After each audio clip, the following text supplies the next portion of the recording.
오늘 함께 묵상할 하나님의 말씀은 구약성경 사무엘상 제13장 1절에서 23절의 말씀입니다. 이 말씀 가운데 1절에서 15절까지 말씀만 함께 읽겠습니다. 사울이 왕이 될 때에 40세라 그가 이스라엘을 다스린 지 2년에 이스라엘 사람 3,000명을 택하여 그 중에서 2,000명은 자기와 함께 믹마스와 베델산에 있게 하고 1,000명은 요단강과 함께 베냐민 기브아에 있게 하고 남은 백성은 각기 장막으로 보내니라. 요나단이 게바에 있는 블레셋 사람의 수비대를 치매 블레셋 사람이 이를 들은지라. 사울이 온 땅에 나팔을 불어 이르되 히브리 사람들은 들으라 하니 온 이스라엘이 사울이 블레셋 사람들의 수비대를 친 것과 이스라엘이 블레셋 사람들의 미움을 받게 되었다함을 듣고 그 백성이 길갈로 모여 사울을 따르니라. 블레셋 사람들이 이스라엘과 싸우려고 모였는데 병거가 3만이요 마병이 6,000명이요 백성은 해변에 모래같이 많더라.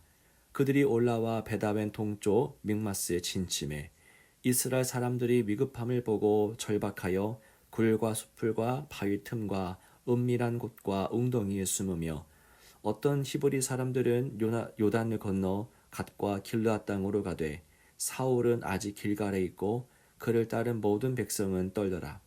사울은 사무엘이 정한 기한대로 이레 동안을 기다렸으나 사무엘이 길갈로 오지 아니하매 백성이 사울에게서 흩어지는지라. 사울이 이르되 번제와 화목제물을 이리로 가져오라 하여 번제를 드렸더니 번제 드리기를 마치자 사무엘이 온지라.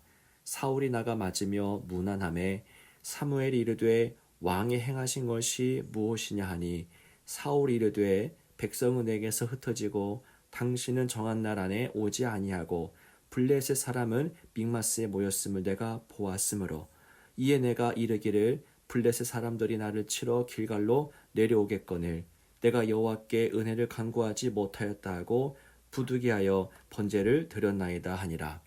사무엘이 사울에게 이르되 왕이 망령되이 행하였도다. 왕이 왕의 하나님 여호와께서 왕에게 내리신 명령을 지키지 아니하였도다. 그리하였더라면 여호와께서 이스라엘 위에 왕의 나라를 영원히 세우셨을 것이거늘 지금은 왕의 나라가 길지 못할 것이라.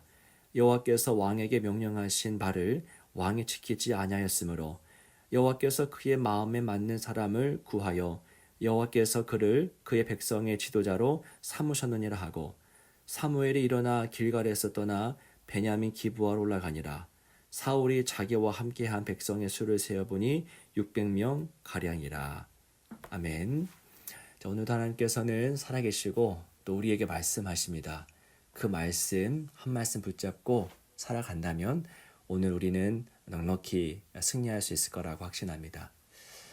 사울이 왕이 된 지 2년이 되었던 시점이었습니다.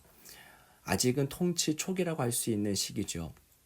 이때 요나단이 블레셋 수비대를 공격했고 이것 때문에 이스라엘은 블레셋과 전면 전쟁을 할 상황에 처하게 됩니다. 블레셋 군대가 집결하죠. 얼만큼 집결합니까?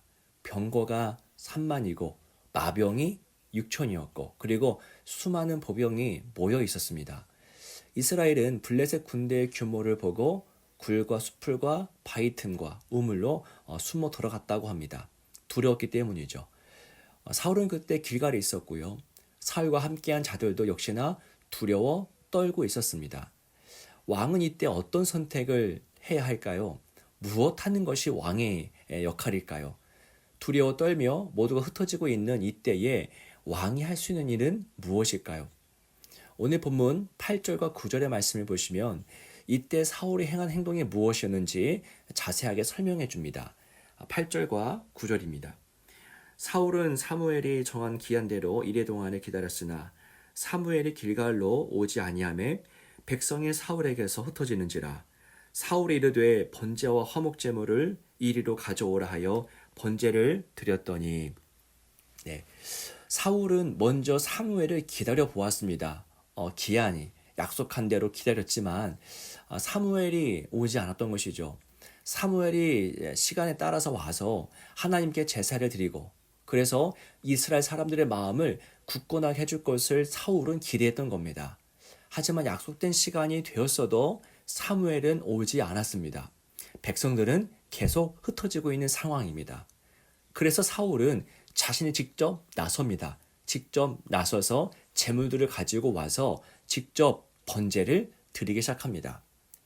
여러분들은 이 사건을 어떻게 보십니까?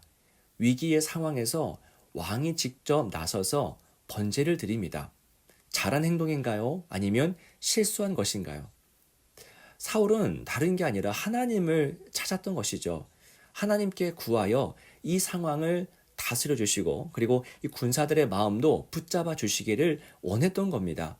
세상 붙잡지 않고 하나님 의지하는 것으로 보입니다. 그런데 사무엘은 전혀 다르게 평가합니다. 오늘 말씀 13절의 말씀을 보십시오. 사무엘이 사울에게 이르되 왕이 망령되이 행하였도다. 왕이 왕의 하나님 여호와께서 왕에게 내리신 명령을 지키지 아니하였도다. 그리하였더라면 여호와께서 이스라엘 위에 왕의 나라를 영원히 세우셨을 것이거늘. 네, 사무엘은 사울 왕을 꾸짖습니다. 하나님의 명령을 지키지 않았다고 비판합니다. 사울은 하나님이 세우신 제사장의 자리를 부정했던 것이죠. 제사는 누굴 통해서 드립니까? 제사장입니다. 제사장을 통해서만 드릴 수 있는 것이 제사입니다. 이것이 제사의 과정에 하나님이 부여하신 질서였고 또한 섭리였던 것이죠. 인간의 필요와 상황에 따라서 이 질서를 바꿀 수는 없는 일이었습니다. 인간의 필요와 상황보다도 더 중요한 것은 하나님이 세우신 질서였던 것이죠. 하지만 사울은 이 질서를 무시합니다. 상황이 너무 다급하다고 위급하다고 해서 자신이 직접 제사장 역할을 했던 것입니다. 사무엘은 이를 간과하지 못하죠. 사무엘을 볼 때에 사울은 하나님의 말씀보다도 자신의 상황을 더 중요하게 여기고 있었던 겁니다. 사울은 하나님의 존재보다도 블레셋 군대의 존재를 더 두려워했습니다. 여러분 그렇습니다. 우리의 신앙, 우리의 믿음은 우리가 누구를 두려워하느냐로 드러납니다. 우리가 두려워하는 대상, 우리가 무서워하는 대상이 곧 우리가 믿고 신뢰하는 대상입니다. 사울은 블레셋을 더 두려워했습니다. 하나님께 제사를 드리고 있긴 하지만 그는 하나님의 권능보다도 하나님의 능력보다도 블레셋 군대의 규모를 더 두려워하고 있었던 것이죠. 사울은 그만큼 하나님을 신뢰하지 못했던 겁니다. 복음서에 기록된 유명한 일화를 한번 생각해 보겠습니다. 예수님이 바다 위로 걸어오셨을 때에 그때 베드로가 주님을 바라보면서 나도 한번 걷게 해달라고 물 위를 걷게 해달라고 요청합니다. 주님은 허락하셨고요. 그때 베드로는 바다 위로 걸어가기 시작하죠. 처음 몇 걸음은 아무 문제 없었습니다. 세상 그 누구도 해보지 못했던 물 위로 걷는 그 일을 베드로가 하고 있습니다. 하지만 가다가 그만 물에 빠지고 말죠. 물에 빠진 이유가 무엇입니까? 마태복음 14장 30절에 이렇게 말씀하십니다. 바람을 보고 무서워 빠져가는지라 소리질러 이르되 주여 나를 구원하소서. 여기에 그 물에 빠진 원인이 나오죠. 처음에는 예수님을 바라보았습니다. 그 앞에서 오라 하셨던 예수님, 그 예수님 바라보면서 갈 때에는 걸을 수가 있었습니다. 물 위를 걸었습니다. 하지만 바람을 보는 순간 그는 두려움에 휩싸이죠. 이게 중요한 것입니다.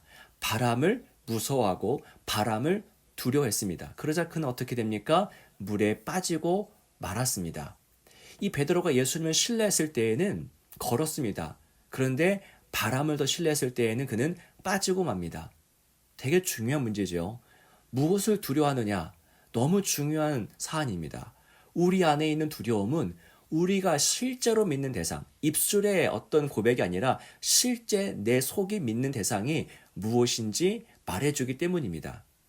베드로가 바람을 두려워했던 것은 예수님보다도 바람의 능력이 더 강하다고 여겼기 때문입니다.